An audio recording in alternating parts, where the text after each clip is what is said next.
যে সমস্যাগুলো আমি এখন দেখছি আপনাদের জন্য। এক নম্বর যেগুলো আলোচনা করলাম, সামনে বিপদ আপনাদের সামনে কথিত সেকুলার থেকে আসবে না কথিত ইসলাম থেকে আসবে, কোনটা থেকে আসবে বলে আপনার মনে করেন? কোনটা থেকে আসবে বলে মনে করেন? জবাব দেন, আমি জবাব নিয়ে যাব কয়েক মিনিটের মধ্যে। কথিত ইসলাম থেকে আসবে। তার প্রমাণ হলো ইরানের আহলুস সুন্নাহ ওয়াল জামাতের জায়গাটা বিজয় হয়েছে খালিদ বিন ওয়ালিদের হাতে। প্রথম যেটাকে হুরমুজ প্রণালী বলা হয়, এটা আসলে মূলত মাদিক ও খালেদ। সেই ইরানে যখন অগ্নি পূজারীরা ছিল, ওদের সেই পুরাতন হুরমুজ যে অগ্নি পূজারী সেনাপতি, তার নামে হুরমুজ প্রণালী রেখেছে। আর রিয়াদে কোথাও আবু জেহেল রোড আছে, আছে ওতবা রোড আছে, সাহেবা রোড আছে, উমাইয়া রোড আছে। গোটা সৌদি আরবে কোন পূর্বতম কাফের মুশরিকের নামে কোন রোড আছে কিনা? ইরান ইসলামিক রাষ্ট্র বলো তোমরা, তো হুরমুজ প্রণালী এখনো থাকলো কিভাবে? কাফেরদের নামেই তো রাখছো, সেই মাজুসি মুশরিকদের নামেই তো রেখে দিয়েছ। আর এখন বাংলাদেশে কি? ইরানে বৃষ্টি ভরার আগেই ছাতি ধরতেছে এখানে, তাই না? আগেই ছাতি ধরা শেষ। শুনুন কতগুলো বিপদ কয়েক মিনিটের মধ্যে বলে দিয়ে যাই। মহা বিপদের অপেক্ষা করছে দেশে আহলে হাদিসরা। আমি আর গালি দিতে চাই না, যেটা বলে সেইটা নিয়েই বাহাস করে। যে বুঝে সেও কথা বলে, যে না বোঝে সেও কথা বলে। কেউ কথা বলার শৌখিনতা করে, কেউ বা নিজের একটু কুদরত দেখাতে, ক্ষমতা দেখাতে চেষ্টা করে। ভালো করে বোঝার চেষ্টা করো। আমার বন্ধু ভাই, কয়েক বছর আগে দিনাজপুরে যখন আমাকে প্রশ্ন করা হলো সেকুলারিজম প্রসঙ্গে আপনার ধারণা কি, যে সেকুলারিজম একটা কুফরি মতবাদ বটে, কিন্তু ইখতিলাফুল ফতোয়া হাসবা ইখতিলাফিল আজমান ওয়াল আমাকিন, স্থান কাল পাত্র ভেদে বহু প্রশাসনিক ফতোয়া পরিবর্তিত হয়। সৌদি আরবে ইসলামিক স্টেট রয়েছে, সেখানে যে কোনো ধরনের সেকুলার নীতিতে হারাম। ভারতে কি? ভারতের সেকুলারিজমের অর্থ হলো সকল ধর্মের সমান অধিকার। এখন মুসলিমদের উপর যখনই হিন্দুরা আক্রমণ করে, মুসলিমরা প্ল্যাকার্ড নিয়ে দাঁড়িয়ে থাকে, উই নিড সেকুলারিজম, আমরা সেকুলারিজম চাই ভারতে। তার মানে কি? সংবিধান লিখিত আছে সেকুলারিজম, ওই সেকুলারিজমদের ছত্র ছাই আমরা বাঁচতে পারি, তাছাড়া ভারতে মুসলমানদের বাঁচার কোনো পথ নাই। এক অর্থ তো নয়, খালি সেকুলার সেকুলার করতেছেন। মাদ্রাসা আসলে যাদেরকে সেকুলার বলেন, ওরা সেকুলারিজম অর্থ জানে নাকি? আওয়ামী লীগের একটা নেতাকে বলেন সেকুলারিজমকে কিচ্ছু বলতে পারবে না, বিএনপি নেতাকে বলেন সেকুলারিজম কিছু বলতে পারবে? কিছুই বলতে পারবে না। সেকুলারিজমে কুফরি মতবাদ, এতে কোনো সন্দেহ নাই, কিন্তু প্রত্যেক দেশের তার নিজস্ব ব্যাখ্যা আছে। বর্তমান প্রেক্ষাপটে আমরা যখন কথা বলি, সাথে সাথে বলে আহলে হাদিসের কিছু বুদ্ধিমান লোক বলে এই যে সেকুলারের পক্ষে চলে গেছে, আর ওনারা তো বলেনি এই তো সেকুলারের পক্ষে চলে গেছে। ইরানের পক্ষে থাকলে ইসলাম, আর ইরানের পক্ষে না নিলে সে কি সেকুলার, তাই না? ইরানের বিপক্ষে হলে সেকুলার। আজগুবি সব কথাবার্তা, এগুলো আপনাকে বুঝতে হবে। বর্তমান যুগে আহলে হাদিসকে যদি, তার সালাফিদেরকে যদি নিজস্ব বাহ্যিক দৃষ্টিকোণ থেকে নিজস্ব অস্তিত্ব নিয়ে বেঁচে থাকতে হয়, প্রথমত তাদের সহি আকীদা, সহি মানহাজ, সহি পদ্ধতি নিয়ে বাঁচতে হবে, এবং তাদেরকে বিজয়ী করতে হবে অন্য দলকে। কেন? আফগানিস্তানের পক্ষে মেলা স্লোগান আমরা দিলাম, তাই না? এখন আফগানিস্তান আহলে হাদিস বলতে কিছু আছে? মসজিদ রাখছে, মাদ্রাসা রাখছে, ইমামরা আছে। উনার প্রদেশের জামিলুর রহমানকে প্রথম হত্যা করেছে, তারা শহীদ করেছে আহলে হাদিস হওয়ার কারণে। আর ওইটা যদি বাচ্চা আমানুল্লাহ থাকতেন, তাহলে আহলে হাদিসটা মাদ্রাসা থাকতো, মসজিদ থাকতো, বক্তব্য থাকতো, দাউদ গজনবীর পরবর্তী বংশধরা থাকতেন, তাদের শক্তি নিয়েই বেঁচে থাকতে পারতেন আহলে হাদিসরা, যদি সেখানে আমানুল্লাহর রাজতন্ত্র থাকতো। কিন্তু কথিত ইসলাম আসার সাথে সাথে আহলে হাদিসকে মিসমার করে দেওয়া হয়েছে। আপনাকে এই আঙ্গিকে বুঝতে হবে। বর্তমান প্রেক্ষাপটে অন্যের ভাষায় 5 মিনিট শেষ করুন। অন্যের ভাষায় কথা বলা যাবে না, ধার করা বক্তব্য দেওয়া যাবে না, অন্যের শব্দ নিজের মুখে চুলকানো যাবে না। আপনি বুঝে শুনে যুগের প্রেক্ষাপটে আহলে হাদিসদেরকে বলবো, আর কথা বুঝে শুনে বলার চেষ্টা করেন। এই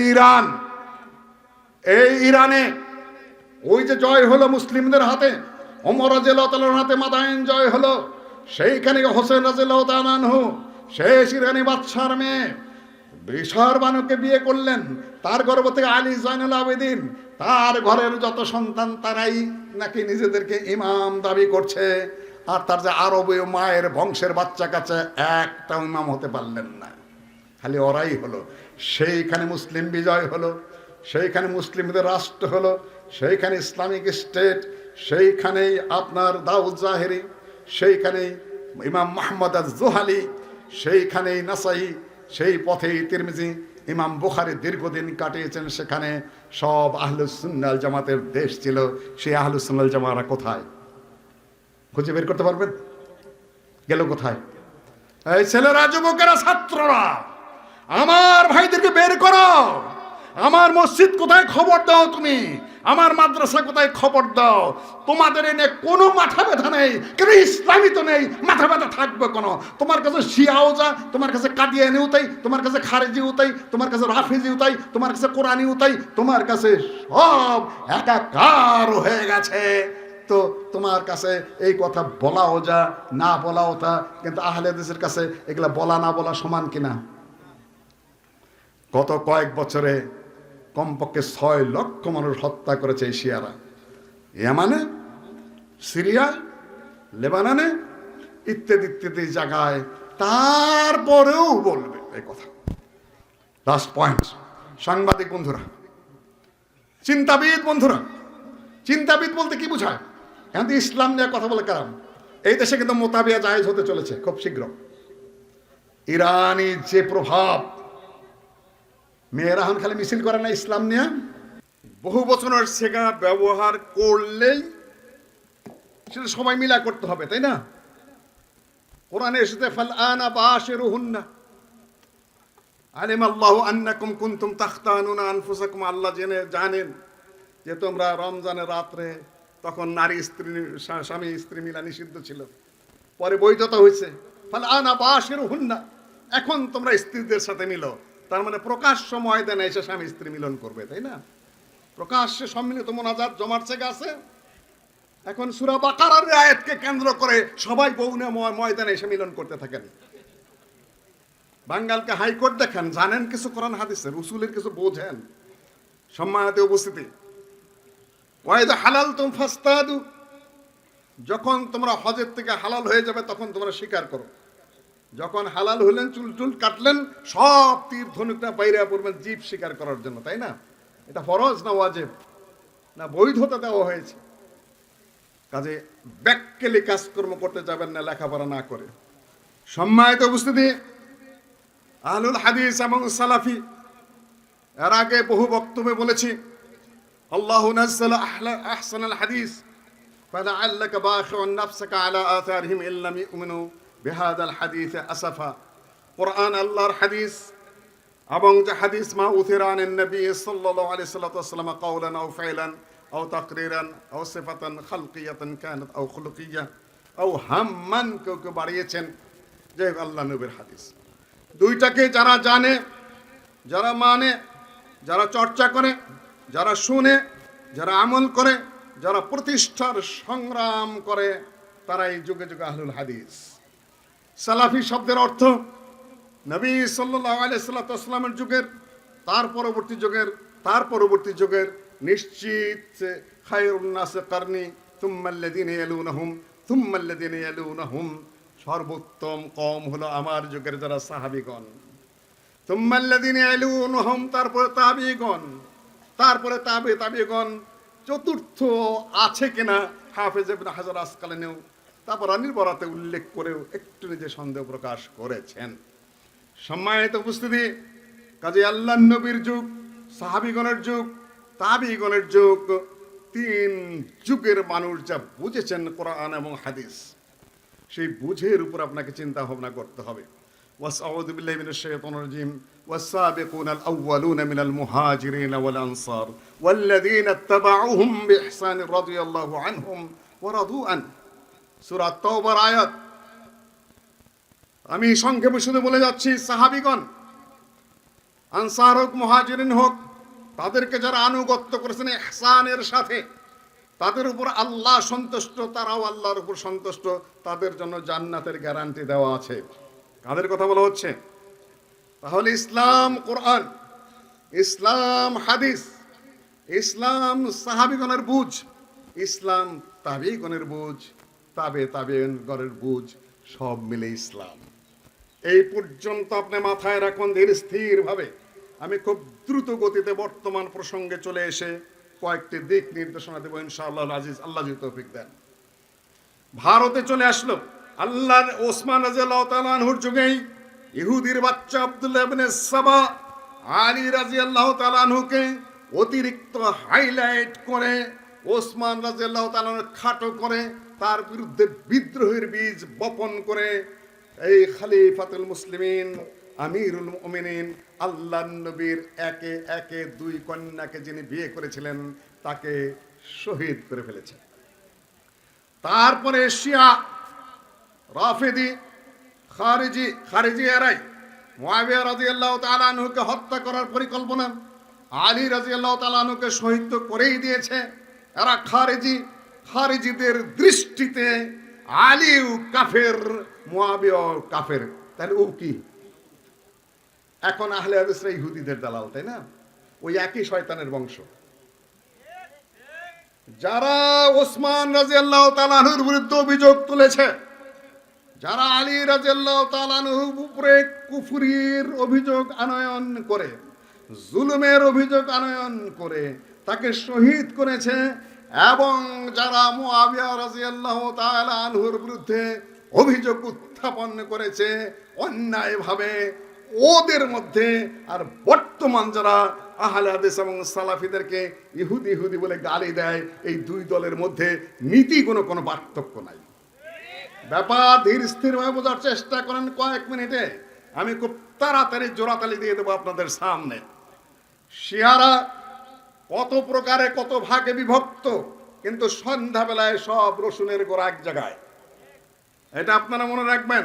শিয়ায়ে আলী, আমরাও আলী রাদিয়াল্লাহু তাআলা আনহুর দল, কিন্তু আমরা তাকে নিয়ে খারাপ রাজনীতি করি না।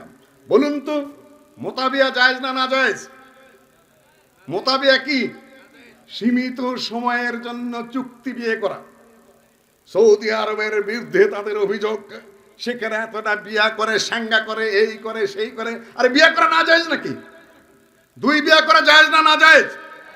তিন বিয়া করা জায়েজ না না জায়েজ? চার বিয়া করা জায়েজ না না জায়েজ? জিনা করা জায়েজ না না জায়েজ? মোতাবিয়া করা জায়েজ না না জায়েজ?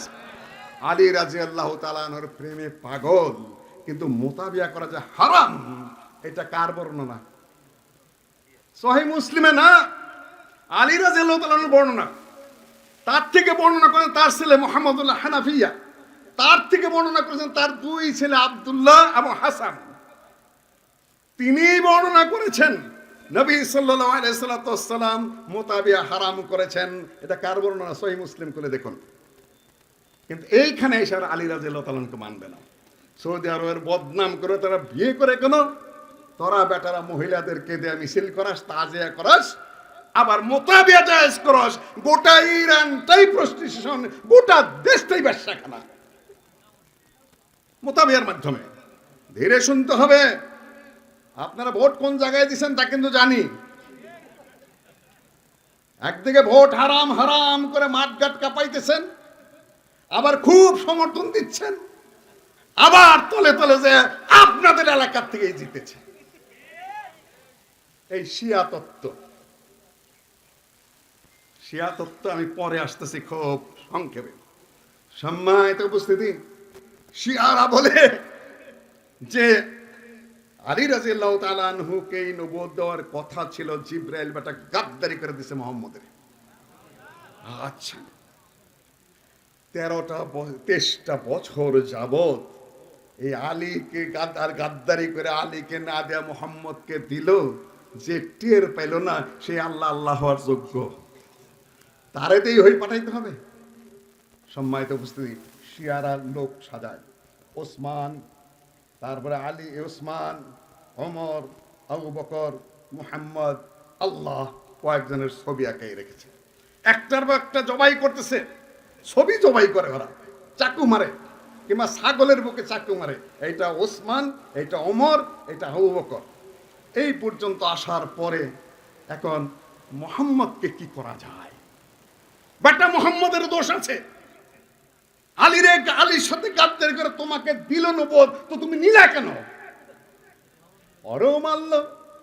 এখন আহলে সুন্নাত ওয়াল জামাতের ছেলে একটা ওখানে উপস্থিত ছিল, আল্লাহর ছবি নিয়ে মারছে দৌড়, দৌড়াইতে দৌড়ে বাড়ি পর্যন্ত পড়ছে, ক্যা হুয়া আল্লাহ তাআলা কো বাঁচা লিয়া। মোহাম্মদ পর্যন্ত মাইরা আসছে, আল্লাহকে মারতে গেছে, আল্লাহ গাদ্দারি করছে, দেখলো না কেন? ওই সময় আল্লাহর এইটা ধরে না কোনো বাড়ি পড়তে আসছি, এমন শয়তানি জাত।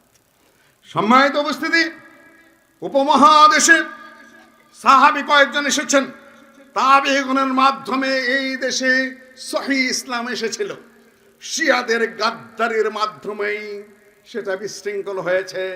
মুঘল সাম্রাজ্যে মেহেরুন্নেসা ইরান থেকে নূরজাহান, সে জাহাঙ্গীরের বউ হয়েছিল, মুঘল সাম্রাজ্যকে তছনছ করেছে, গিয়াস বেগের কন্যা।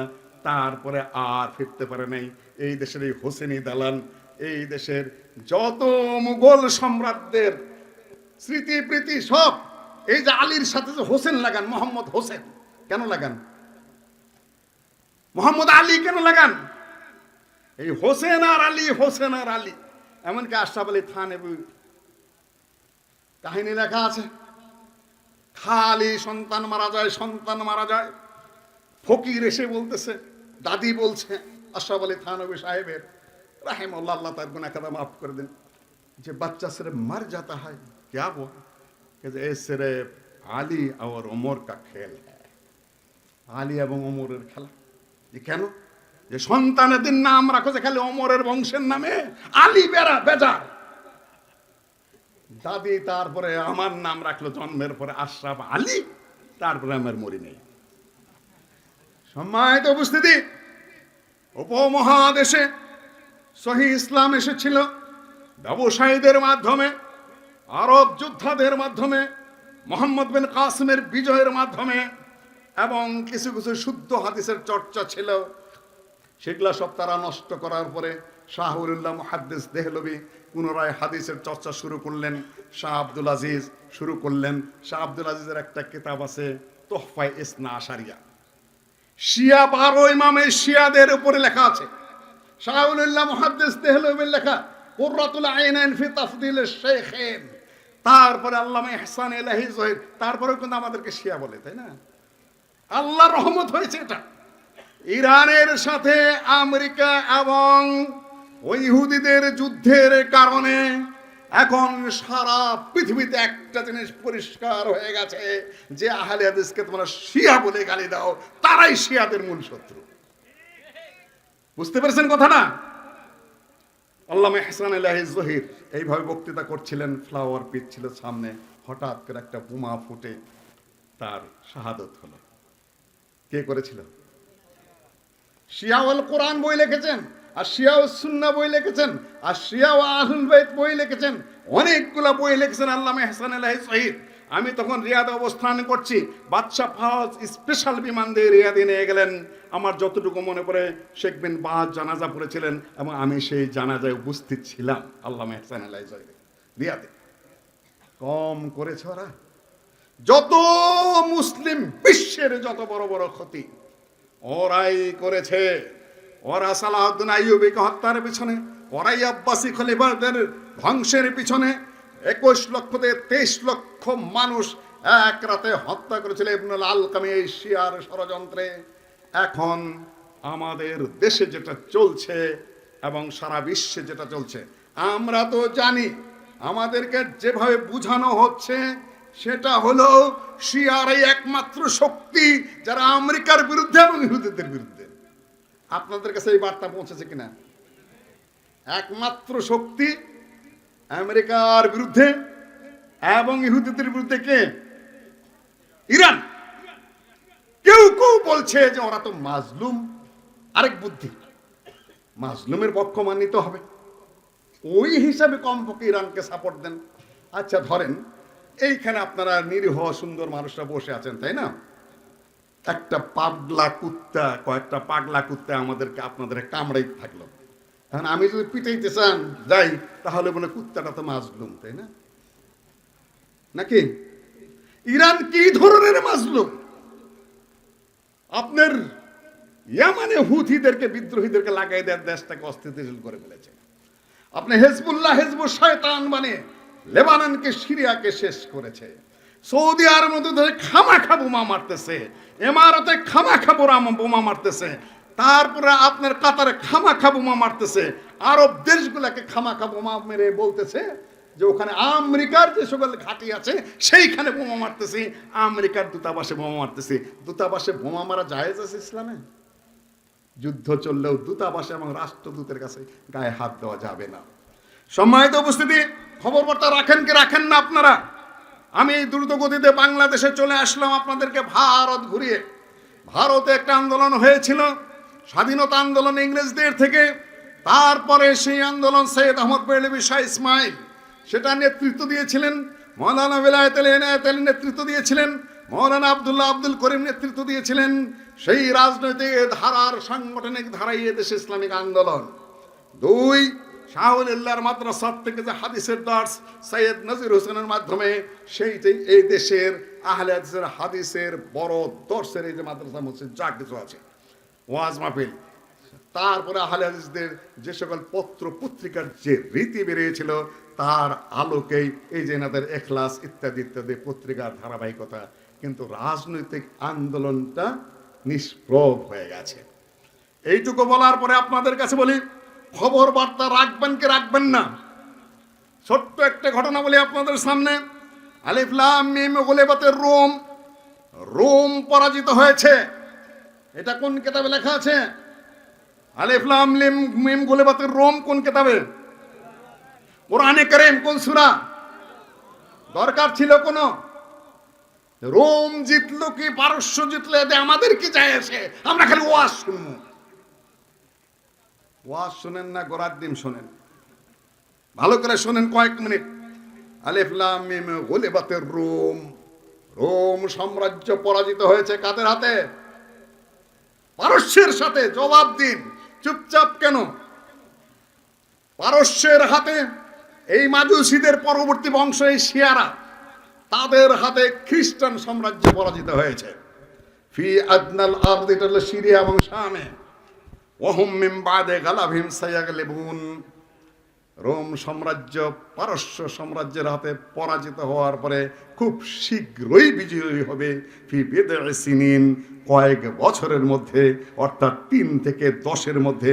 লিল্লাহিল আমরু মিন ক্বাবলু ওয়া মিন বাদু, ক্বাবল এবং বাদ যেখানে ইদাফত হয় নাই, আরবি আলেম সাহেবরা ইদাফত না হইলে ক্বাবল এবং বাদ মাবনিউন আলা দাম হয়, না হলে ইদাফত হয়ে যায় সে ইরাব কবুল করে যখন যে ধরনের হয়। মেন থাকা সত্ত্বেও বাদ, মেন থাকা সত্ত্বেও কি ক্বাবল হারফে জর, যেহেতু ইদাফত হয় নাই সুতরাং বাদ ক্বাবল মাবনিউন আলা দাম। ওই মুফতি সাহেবরা শুনে নেওয়া আমার মাইক দেয়া, তোমাদের সামনে আমি কথাই কইতে পারি না। ওয়াইয়াউমাইদ ইয়াফরাহুল মুমিনুন, আজকে মুমিনরা খুশি হবে। কবে খুশি হবে বলেন তো দেখে? কি বুঝলেন এতক্ষণ? পারস্য সাম্রাজ্যের আক্রমণে রোমেরা শামে পরাজিত হয়েছে। এরা হলো অগ্নি পূজারী মাজুসি, ওরা হলো খ্রিস্টান, খ্রিস্টানরা পরাজিত হয়েছে। কিন্তু কিছুদিন পরেই রোম সাম্রাজ্য পারস্যের উপর বিজয় হবে, সেই দিন মুমিনরা খুশি হবে। তাহলে আপনারা কার বিজয়ে খুশি হবেন? আমেরিকার বিজয়ে না ওই মাজুসিদের বিজয়ে? এখনো বোঝেন নাই, তাই না? কার বিজয়ে খুশি হবেন? কথা সাবধানে বলেন, বাক্যের মতো কথা বলতে যাও না তোমরা। হাদিসও জানো না, কোরআনও জানো না, ইসলামের ইতিহাস প্রসঙ্গে তোমাদের কোনো জ্ঞান নেই। নাই বকওয়াজের নাম ইসলাম নয়। খমিনে মহিরেই সারে নাই, খবর আসার আগেই ঢাকা বিশ্ববিদ্যালয়ে জানাজা পড়া শুরু হয়ে গেছে, তাই না? নাকি কোন মাসালায়? হানাফি মাসালা না শাফি মাসালা না আহলেস মাসালা না শিয়া মাসালায় জায়েজ আছে? তুমি কোন মাসালায় জানাজা পড়লা? কোন মাসালায় তুমি জানাজা পড়লা বলো? তুমি হানাফি না শাফি না আহলে হাদিস না জাহিরি না শিয়া? তুমি কেউ না কিছুই না। তুমি ছাত্র রাজনীতি করো, এটা তোমার ব্যাপার। পলিটিক্স প্রচলিত করো তোমার ব্যাপার। কিন্তু এটা দিন, এটা শরীয়ত, এটা কোরআনের দলিল লাগবে, না হাদিসের দলিল লাগবে, না হলে কোন ধরনের ক্লু লাগবে। তুমি কোন কারণে, কোন সিস্টেমে, কতগুলো নির্বোধ দিন প্রসঙ্গে জাহেল, কতগুলো ধর্ম প্রসঙ্গে আহাম্মক ছেলে পেলে নিয়ে তুমি ওখানে জানাজা পড়া শুরু করে দিলে? আক্কেল বুদ্ধি করে চলার চেষ্টা করো। এটা দিন, এটা শরীয়ত। কার কাছে পড়েছো তুমি? কোন মুক্তির ছাত্র তুমি? কতজন ইমামের কাছে তুমি পড়াশোনা করেছ? ফাজলামি করার জায়গা পাও না। বদমাইশির একটা সীমা আছে, বদমাইশির একটা মাত্রা আছে। ছাত্র বহুত জড়ো হয়েছ। এখন আমি এখানটা বলে দিলাম, এরপরে যদি এই পোলাপান ফাজলামি করে সোজা থাপড়ায় সাইজ করে দিবে, বলবে এটা দিন, এটা শরীয়ত। আপনি তুই কেনা শরীয়তের ফতোয়া দেওয়ার? বেয়াদব কোথাকার। সম্মানিত উপস্থিতি, তুমি দিন না ফাজলামি করো। এটাকে নির্বাচন নাকি? নির্বাচন আমাদের কাছে তেমন কোনো গুরুত্বপূর্ণ ফ্যাক্টর না। রাষ্ট্রের নেতা হবে হোক, হলো আমেরিকা জিতলো না ওই ইরানি শিয়ারা জিতলো, এ নিয়ে আমাদের তেমন বড় মাথা ব্যথা নাই। আমাদের মাথা ব্যথা কোনটা কে বলতে পারবেন? দিন, রাইট। আমাদের মূল বিষয় আহলুস সুন্নাহ ওয়াল জামাত, আমাদের মূল বিষয় সালাফিয়া, আমাদের মূল বিষয় কোরআন এবং সুন্নাহ, আমাদের মূল বিষয় দিনের কতটুকু সঠিক আছে আর ব্যাঠিক আছে। আমরা স্বল্প হতে পারি, আমরা কম হতে পারি। ইন্নাল ইসলাম বাদা গারিবা সায়াউদু কামা বাদা ফাতুবা লিল গুরাবা। স্পষ্ট বক্তব্য রাসূলুল্লাহ সাল্লাল্লাহু আলাইহি ওয়াসাল্লামের। ইসলাম স্বল্পভাবে শুরু হয়েছে, ছোটর মধ্যে থাকবে, আর তাদের জন্যই কি সুসংবাদ রয়েছে। সুসংবাদ বৃহত্তর দলের জন্য না ছোট দলের জন্য? নির্বাচনে আপনি মেজরিটি পেয়ে জয়যুক্ত হয়ে গেলেন, এটা হকের দলিল না হকের দলিল? কোনোটারই দলিল না। আপনি সিট কম পাইলেন, এটা হকের দলিল না হকের দলিল? নির্বাচনেই গেলেন না, হকের দলিল না হকের দলিল? কোনোই দলিল নেই এখানে। উসুল বুঝা কথাবার্তা বলেন, ফাউল কথাবার্তা বলার কোনো অর্থ নাই। আচ্ছা বলেন তো, আপনি রাজনৈতিক কারণে কথিত ওই যে বানাইছে, তাই না, ঠেঙ্গা বানাইছে না, কোথায়, সাভারে, আপনি রাজনৈতিক কারণে গেলেন আর যাইয়া মুনাজাত করলেন, কোনটা উত্তম? কোনটা উত্তম? পায়খানার কোন দিকটা ভালো? আচ্ছা, না না না, এখানে কথা আছে, উপরে গন্ধ একটু কম, নিচেরটাই বেশি। ওটা রাজনৈতিক কারণে গেছে, ভালো কথা। আপনিও রাজনৈতিক কারণে গেছেন, যান, ছোটখাটো একটু পাপ তাপ যা হইলো হইলো, কিন্তু যে মোনাজাত চালু করেন, তাহলে এখন কি হবে? কোন আপনি নতুন ধর্ম বানাইলেন, নতুন দিন বানাইলেন, নতুন প্রচলন শুরু করলেন, যেটা শরীয়তেও দলিল নেই এবং যুক্তিসঙ্গত না। ব্যাক্কেল ছাড়া আর কেন হাত কেউ তুলবে না। কেন ব্যাক্কেল কেন বললাম জানেন? এত বড় বড় আমিষ শব্দের ব্যাক্কেল বললেন না, আপনাদের বুদ্ধি অনেক আছে, কথা সুন্দর করে বলতে জানেন, কথার পৃষ্ঠে কথা বলতে জানেন, আহলে হাদিসের পকেট থেকেও ভোট বাই করতে পারেন। সোজা চালাক না। আহলে হাদিসের পকেট থেকে যদি কোনো বেদাতে ভোট বাই করে নেয়, সে কি সোজা চালাকের চালাক? আর আপনার বুদ্ধিমান। সম্মানিত উপস্থিতি, এখানে ব্যাপারটা হলো এই যে আপনি এখানে দিন বানাইলেন, শরীয়তের দলিল নেই। দ্বিতীয় নাম্বার হলো যে ওখানে কবর আছে, সাভারের ওখানে কবর আছে। তো আমরা কিসের মুনাজাত করলেন? কার জন্য? নিজের জন্য না, ঠেঙ্গার জন্য না, মাটির জন্য, কার জন্য করলেন? কোন যুক্তিতে করলেন? এখন যদি বলেন পবিত্র জায়গা, তো আরো আপনি সর্বনাশ করলেন। এখন ওটা কি মক্কা না আরাফা, শায়ের না মসজিদ? ওটা কি? এটা দিন, এটা ধর্ম। ডাক্তার সাহেবেরা, ইঞ্জিনিয়ার সাহেবেরা এখন আবার গর্বের বিষয়, বাপরে বাপ আমাকে ডাক্তার সাহেব, বাপরে বাপ আমাকে ইঞ্জিনিয়ার সাহেব, বাপরে বাপ আমাকে প্রফেসর সাহেব। আর মুফতি আছে মাত্র একজন, তিনি কে? বাড়ি কুষ্টিয়া। আরে ভাই, আপনি ডাক্তার, আপনি ইঞ্জিনিয়ার, আপনি ওখানে গেছেন কেন? ইসলামিক দলের ইমারতের যোগ্য নন আপনি। তাকে আলেম হতে হবে, তাকে কতগুলো শর্ত মানতে হবে, তাকে কোরআন জানতে হবে, তাকে হাদিস জানতে হবে, ইজতিহাদের জ্ঞান তার থাকতে হবে। আপনি ওখানে ইমারত গ্রহণ করতে গেছেন কেন? আপনি কর্মী হয়ে থাকেন। আলেম তো পাওয়া যায় না, আলেম পাওয়া যাবে না। এগুলা করলে এটাই স্বাভাবিক। আলেম পাবেন না, একজনই পাবেন, বাড়ি তার কুষ্টিয়া। এছাড়া আলেম পাওয়া সম্ভবপর না। আপনারা হয়তো বলবেন, মহসিলউদ্দিন ভাই আপনি তো একটু ভালো মানুষ মনে করছিলাম, আমাদের ব্যাপারে একটু সফট কর্নার, আত্মীয় স্বজন ওই দিকে আছে। আত্মীয় স্বজন ওই দিকে না, ওই দিকেও ছিল, তাই না? মেয়ের জামাই উপদেষ্টাও ছিল। আপনি আবার মাঝখান দিয়ে এরকম কথা। এখন এমপি টিমপি 2-4 জন কাছাকাছি। আমি আমার পথেই চলি, আমি আমার পথেই চলি। স্বাভাবিকভাবে বলেন তো, বর্তমান প্রেক্ষাপটে সেকুলার বেশি বিপজ্জনক না বিভ্রান্তিকর ইসলাম বেশি ক্ষতিকর? রাস্তায় আলোচনা হলো আমাদের ডক্টর সাহেবের, ওসামা সাহেবের সাথে এই সকল বিষয়ে নিয়ে, কোনটা বেশি বিপজ্জনক। এখন ওনারা বলে বেড়ান, ভাইয়েরা আমি আক্রমণের জন্য বলছি না, ফিরে আসো, তোমরা পথে ফিরত আসো।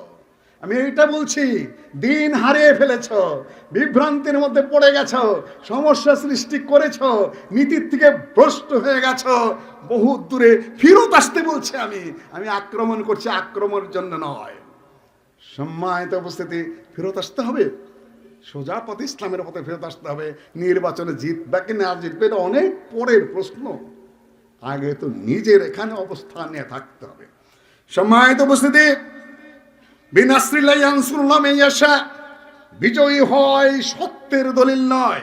আল্লাহ কাফেরদেরকে বিজয়ী দেন। খ্রিস্টানরা মুসলিম, নামাজুসিরা মুসলিম, অগ্নি পূজকরা। আল্লাহ বলে দিচ্ছে বিনাসরিল্লাহ ইয়ানসুরুল্লাহ মান ইয়াশা, খ্রিস্টানদেরকে বিজয় কে দেয়? আল্লাহ। আর এদেরকে বিজয় দেয় কে? মাজুসিদেরকে। আজকে যদি আমেরিকা জয়ী হয় গায়ের জোরে, আজকে যদি ইরানিরা জয়ী হয় গায়ের জোরে, আর যদি গোটা আরব বিশ্ব ভুলুণ্ঠিত হয়ে যায়, তাহলে কারা হক? আরবরাই হক। সৌদি আরবই হকের উপরে আছে, কোরআনের উপরে আছে, হাদিসের উপর আছে, সাহাবীগণের সম্মানের উপর আছে, নীতির উপর আছে, আদর্শের উপর আছে। সামাজিক কিছু ত্রুটি বিচ্যুতি থাকতেই পারে, ওগুলাকে ইসলাম তৃতীয় চতুর্থ পর্যায়ে রেখেছে। মূল বিষয়কে নষ্ট করে খালি দিন কায়েম আর দিন কায়েম হচ্ছে, তাই না? সম্মানিত উপস্থিতি, দিনের অর্থ কি তুমি জানো? তোমার ওস্তাদে জানে? তুমি কোনদিন পড়েছ? তোমার কিতাব খোলার কোনদিন সুযোগ হয়েছে? তুমি আরবি পড়তে পারো? আমাদের এই মুনাজাত মৌলবীদের মতোই খালি ফতোয়া দেয় আর ফতোয়া দেয়, মুফতির ঠেলা কি। আল্লামা ওসাইমিন যখন রিয়াদে যাইতেন, তখন রিয়াদে যে কোনোদিন ফতোয়া দিতেন না। জিজ্ঞাসা করা হলো, আপনি রিয়াদে এসে কেন ফতোয়া দেন না? বলেন, লা ইফতা ওয়াবনে বাজ ফির রিয়াদ, আমি রিয়াদে দিতে পারবো না। কেন? ইমাম শাফির ব্যাপারে ইমাম মালিক সুপারিশ করেছিলেন, তোমরা ইমাম শাফির কাছ থেকে জ্ঞান নাও। ইমাম শাফি কিন্তু ইমাম মালিকের ছাত্র। ইমাম শাফির কাছে খবর পৌঁছে গেল যে আপনার ওস্তাদ আপনার কথা বলেছে জ্ঞান নেওয়ার জন্য। তখন তিনি বলে দিলেন, লা ইফতা ওয়া মালিকুন ফিল মদিনা, মালিক মদিনায় আছে আর আমি যাব সেখানে ফতোয়া দিতে? আমি কুফায় যাব, আমি বাগদাদে যাব, আমি মিশরে যাব। মালিক ইমাম যতদিন বেঁচে আছে, ইমাম দারুল হিজরা, আমি ততদিন মদিনায় ফতোয়া দিতে যাব না। সম্মানিত উপস্থিতি, যে সমস্যাগুলো আমি এখন দেখছি আপনাদের জন্য। এক নম্বর যেগুলো আলোচনা করলাম, সামনে বিপদ আপনাদের সামনে কথিত সেকুলার থেকে আসবে না কথিত ইসলাম থেকে আসবে, কোনটা থেকে আসবে বলে আপনার মনে করেন? কোনটা থেকে আসবে বলে মনে করেন? জবাব দেন, আমি জবাব নিয়ে যাব কয়েক মিনিটের মধ্যে। কথিত ইসলাম থেকে আসবে। তার প্রমাণ হলো ইরানের আহলুস সুন্নাহ ওয়াল জামাতের জায়গাটা বিজয় হয়েছে খালিদ বিন ওয়ালিদের হাতে। প্রথম যেটাকে হুরমুজ প্রণালী বলা হয়, এটা আসলে মূলত মাদিক ও খালেদ। সেই ইরানে যখন অগ্নি পূজারীরা ছিল, ওদের সেই পুরাতন হুরমুজ যে অগ্নি পূজারী সেনাপতি, তার নামে হুরমুজ প্রণালী রেখেছে। আর রিয়াদে কোথাও আবু জেহেল রোড আছে, আছে ওতবা রোড আছে, সাহেবা রোড আছে, ওমাইয়া রোড আছে। গোটা সৌদি আরবে কোন পূর্বতম কাফের মুশরিকের নামে কোন রোড আছে কিনা? ইরান ইসলামিক রাষ্ট্র বলো তোমরা, তো হুরমুজ প্রণালী এখনো থাকলো কিভাবে? কাফেরদের নামেই তো রাখছো, সেই মাজুসি মুশরিকদের নামেই তো রেখে দিয়েছ। আর এখন বাংলাদেশে কি? ইরানে বৃষ্টি ভরার আগেই ছাতি ডুবতেছে এখানে, তাই না? আগেই ছাতি ধরা শেষ। শুনুন কতগুলো বিপদ, কয়েক মিনিটের মধ্যে বলে দিয়ে যাই। মহা বিপদের অপেক্ষা করছে দেশে আহলে হাদিসরা। আমি আর গালি দিতে চাই না, যেটা বলে সেইটা নেই বাহাস করে। যে বুঝে সেও কথা বলে, যে না বোঝে সেও কথা বলে। কেউ কথা বলার শৌখিনতা করে, কেউ বা নিজের একটু কুদরত দেখাতে, ক্ষমতা দেখাতে চেষ্টা করে। ভালো করে বোঝার চেষ্টা করো। আমার বন্ধু ভাই, কয়েক বছর আগে দিনাজপুরে যখন আমাকে প্রশ্ন করা হলো সেকুলারিজম প্রসঙ্গে আপনার ধারণা কি, যে সেকুলারিজম একটা কুফরি মতবাদ বটে, কিন্তু ইখতিলাফুল ফতোয়া হাসবা ইখতিলাফিল আজমান ওয়াল আমাকিন, স্থান কাল পাত্র ভেদে বহু প্রশাসনিক ফতোয়া পরিবর্তিত হয়। সৌদি আরবে ইসলামিক স্টেট রয়েছে, সেখানে যে কোনো ধরনের সেকুলার নীতিতে হারাম। ভারতে কি? ভারতের সেকুলারিজমের অর্থ হলো সকল ধর্মের সমান অধিকার। এখন মুসলিমদের উপর যখনই হিন্দুরা আক্রমণ করে, মুসলিমরা প্ল্যাকার্ড নিয়ে দাঁড়িয়ে থাকে, উই নিড সেকুলারিজম, আমরা সেকুলারিজম চাই ভারতে। তার মানে কি? সংবিধান লিখিত আছে সেকুলারিজম, ওই সেকুলারিজমদের ছত্র ছাই আমরা বাঁচতে পারি, তাছাড়া ভারতে মুসলমানদের বাঁচার কোনো পথ নাই। এক অর্থ তো নয়, খালি সেকুলার করতেছেন। মাদ্রাসা আসলে যাদেরকে সেকুলার বলেন, ওরা সেকুলারিজম অর্থ জানে নাকি? আওয়ামী লীগের একটা নেতাকে বলেন সেকুলারিজমকে কিচ্ছু বলতে পারবে না, বিএনপি নেতাকে বলেন সেকুলারিজম কিছু বলতে পারবে? কিছুই বলতে পারবে না। সেকুলারিজমে কুফরি মতবাদ, এতে কোনো সন্দেহ নাই, কিন্তু প্রত্যেক দেশের তার নিজস্ব ব্যাখ্যা আছে। বর্তমান প্রেক্ষাপটে আমরা যখন কথা বলি, সাথে সাথে বলে আহলে হাদিসের কিছু বুদ্ধিমান লোক বলে এই যে সেকুলারের পক্ষে চলে গেছে, আর ওনারা তো বলেনি এই তো সেকুলারের পক্ষে চলে গেছে। ইরানের পক্ষে থাকলে ইসলাম, আর ইরানের পক্ষে না নিলে সে কি সেকুলার, তাই না? ইরানের বিপক্ষে হলো সেকুলার। আজগুবি সব কথাবার্তা, এগুলো আপনাকে বুঝতে হবে। বর্তমান যুগে আহলে হাদিসকে যদি, তার সালাফিদেরকে যদি নিজস্ব বাহ্যিক দৃষ্টিকোণ থেকে নিজস্ব অস্তিত্ব নিয়ে বেঁচে থাকতে হয়, প্রথমত তাদের সহি আকীদা, সহি মানহাজ, সহি পদ্ধতি নিয়ে বাঁচতে হবে, এবং তাদেরকে বিজয়ী করতে হবে অন্য দলকে। কেন? আফগানিস্তানের পক্ষে মেলা স্লোগান আমরা দিলাম, তাই না? এখন আফগানিস্তান আহলে হাদিস বলতে কিছু আছে? মসজিদ রাখছে, মাদ্রাসা রাখছে, ইমামরা আছে।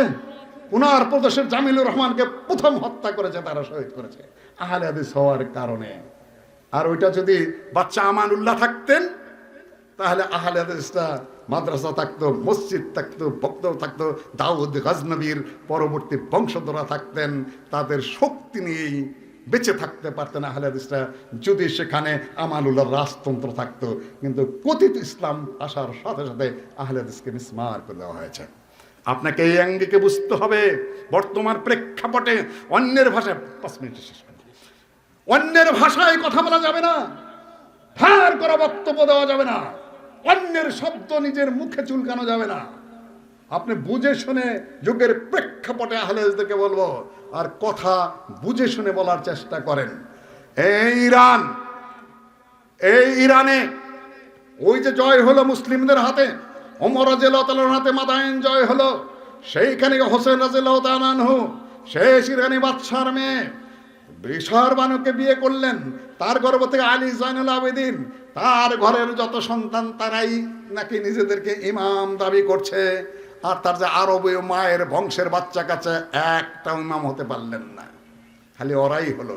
সেইখানে মুসলিম বিজয় হলো, সেইখানে মুসলিমদের রাষ্ট্র হলো, সেইখানে ইসলামিক স্টেট, সেইখানেই আপনার দাউদ জাহেরি, সেইখানেই ইমাম মুহাম্মদ আজ-জুহালি, সেইখানেই নাসাই, সেই পথেই তিরমিজি, ইমাম বুখারী দীর্ঘদিন কাটিয়েছেন সেখানে।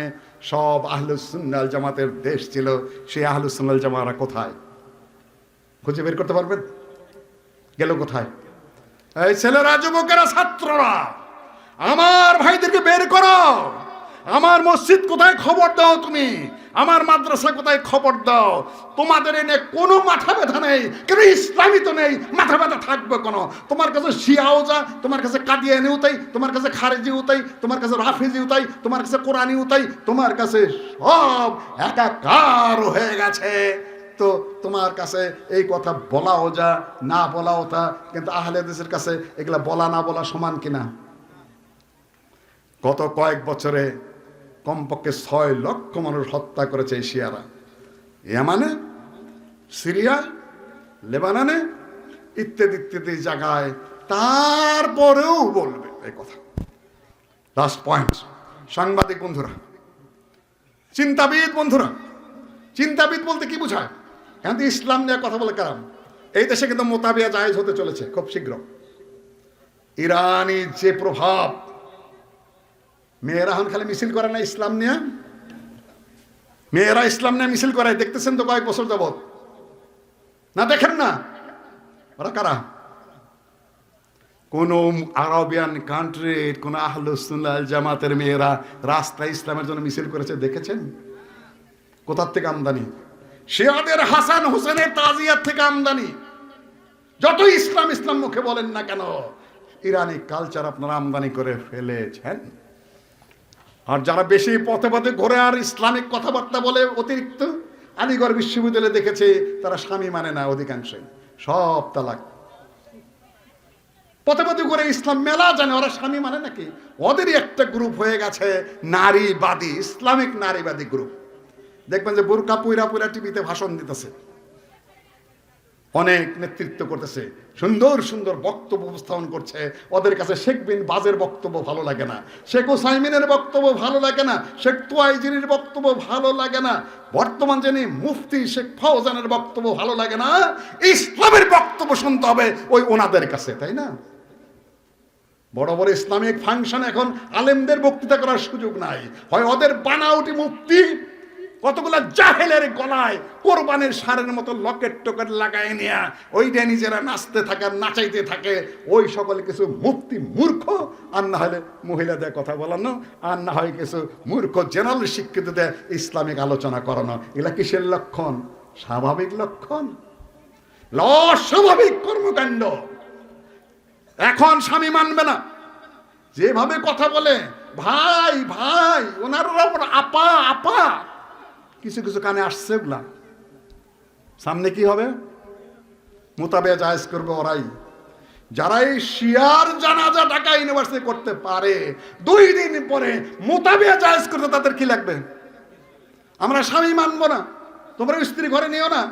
শিয়াদের কাছে যেহেতু মোতাবেয়া জায়েজ, আমরা ওইটাই করি আর সারি, করি আর সারি। তোমাদের তালেম লাগে না, ফতোয়া তো লাগবে না, তাই না? সম্মানিত উপস্থিতি, খুব অগ্রিম বার্তা দিয়ে গেলাম। তোমরা নারাজ হতে পারো আমার উপরে, সবাই নারাজ হবে তো আমি জানি। আমি একটু আগেই কথা বলে দিয়ে যাচ্ছি তোমাদের সামনে, আগেই বলেছিলাম মাঠে অবস্থান নাও, না হলে কিন্তু সব হারাবা, ফতোয়া কম দাও। সম্মানিত উপস্থিতি, এই হলো এক রকম পরিস্থিতি। আর ইরানে আহলুস সুন্নাহ ওয়াল জামাতের যা হয়েছে, আফগানিস্তানে যা হয়েছে, ঠিক বাংলাদেশ সে অপেক্ষায় আছে। টাঙ্গাইলের সম্মেলনে বলেছিলাম জমিয়তে আহলে হাদিসের নির্বাচনের আগে যে সামনে যে পরিস্থিতি আসতে যাচ্ছে, তাতে সকল আহলে হাদিসকে হয় নির্যাতিত হতে হবে, না হলে কি বলেছিলাম দ্বিতীয় পয়েন্ট, না হলে দাসত্ব করতে হবে। নির্যাতিত হওয়া বা দাসত্ব করা, এই দুইটার একটা আপনাদের জন্য অপেক্ষা করছে খুব শীঘ্রই। যদি আপনারা জাগ্রত না হন, 4 কোটি আহলে হাদিস যদি সহি আকীদায়, সহি পথে, সহি চিন্তায়, এক জাতীয় ভাষায় কথা বলতে না শেখে, সামনে আপনাদের জন্য আরো কঠিন নির্যাতন, না হলে দাসত্ব অপেক্ষা করছে। এই যে এই সকল জায়গায় আপনারা ওয়াজ করতে পারবেন না, ওনারা এসে ঢুকা পড়বে, মসজিদে ঢুকা পড়বে, মাদ্রাসায় ঢুকা পড়বে, ঢোকাঢুকি শুরু হয়ে গেছে তা আগেই। এখন খালি আপনাদেরকে পাশার মধ্যে থাপ্পড় দেবার সরাবে, ভাই যান ওইদিকে যান, ভাই টাকা পয়সা নেন, বয়ে থাকেন, না হলে এই পরিস্থিতির সৃষ্টি হতে গেছে। আর বেউকুফি করার কোনো সুযোগ নাই।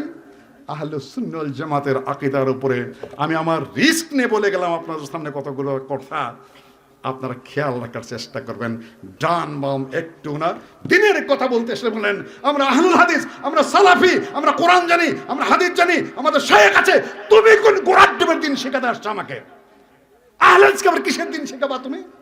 তুমি কে, বাড়ি কোথায় তোমার, কি লেখাপড়া জানো তুমি?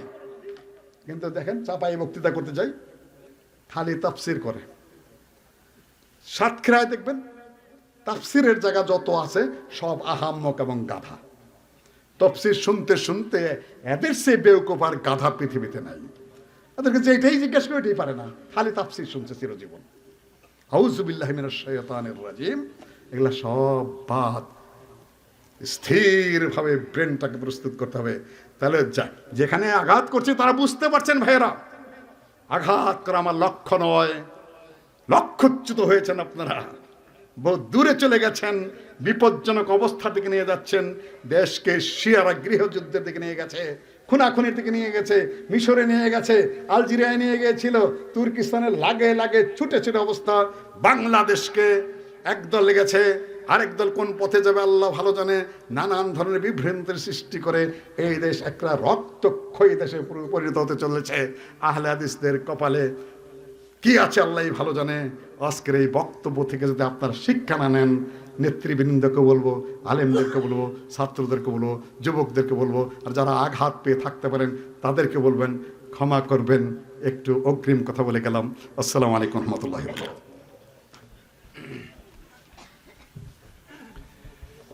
আলহামদুলিল্লাহ। আসলে আহলে হাদিস